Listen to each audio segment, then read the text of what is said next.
Écoutez-moi bien. Jamais, au grand jamais, tant que je serai président de la République démocratique du Congo, je n'aurai en face de moi la délégation du M23 ou de l'AFC, là où je ne sais pas, pour négocier. Jamais. Ce que j'ai dit, c'est que je veux parler avec le Rwanda. Pas négocier, vous avez raison. Parler avec le Rwanda. Pour demander à M. Kagame, criminel de son État, qu'est-ce qu'il a à voir contre mon peuple? La République démocratique du Congo, à l'époque République du Zaïre, avait sauvé le Rwanda d'une plus grande catastrophe qui aurait été si nous n'avions pas ouvert nos frontières à tout ce flot de réfugiés. Malheureusement, il y a eu une certaine cécité internationale qui a permis que parmi les fugitifs, il y ait les criminels génocidaires et qu'ils soient rentrés sur notre sol avec leurs armes.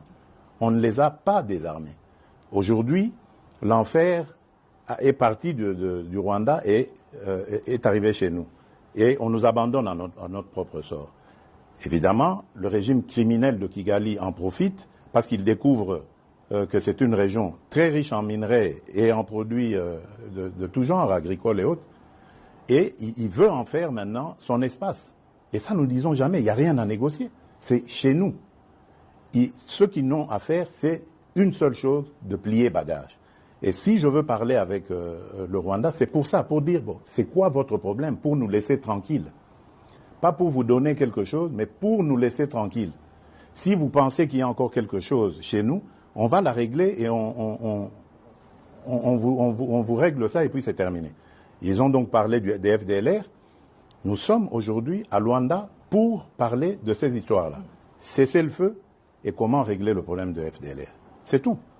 Donc, ce n'est pas des négociations pour, après, arriver à des... comment ils appelaient ça, la mixage, instaurer brassage, mixage. Niet. Ça, il n'y aura plus. Ils peuvent arrêter de rêver. Et d'ailleurs, c'est parce qu'ils le savent que vous avez vu qu'ils ravivent encore ce M23, coquille vide, dans un territoire d'ailleurs qui est sous leur contrôle. Donc vous voyez que c'est de la propagande en fait. Ils veulent faire croire que, d'abord ils font cette comédie, ils font dire au M23 qu'ils ne se sentent pas concernés par Luanda, alors que tout le monde sait que c'est Kigali qui les pilote. Ensuite, ils les ravivent un peu pour dire, vous voyez, nous sommes capables de reprendre les armes. Ok. Nous savons et nous sommes inscrits dans le processus de Luanda. Et d'ailleurs, demain, des pourparlers vont commencer pour justement se pencher sur le plan de cessez-le-feu et de retrait et le plan d'anéantissement des FDLR.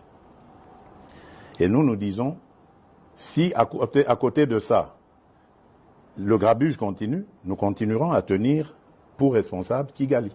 Et pour nous, le provocateur numéro 1, ce sera lui, et les conséquences, ce sera à lui de les assumer.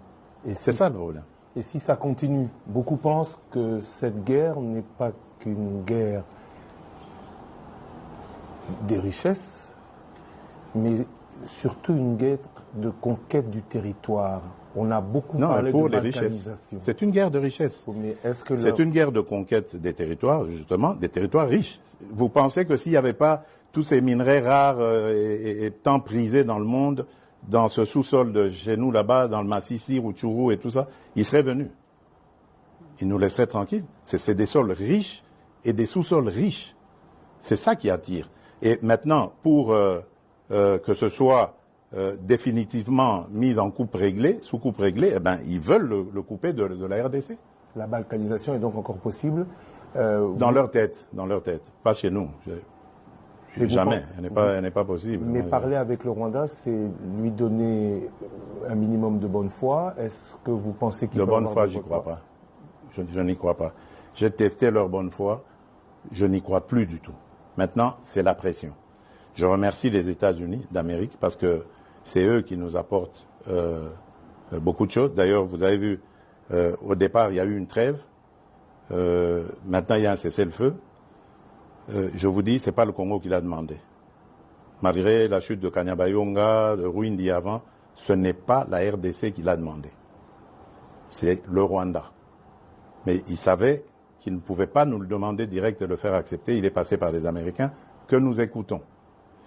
Je remercie surtout le président João Lourenço pour son implication, surtout la dernière ici, parce que j'ai de Bruxelles participé en pilotant aussi notre délégation qui était là, qui s'est brillamment comportée. Et je remercie évidemment l'ancien président Uhuru Kenyatta, qui est d'ailleurs le déclencheur de tout ça. Malheureusement, son successeur a très très mal géré la question par la suite en prenant fait et cause pour Kagame. Peu importe.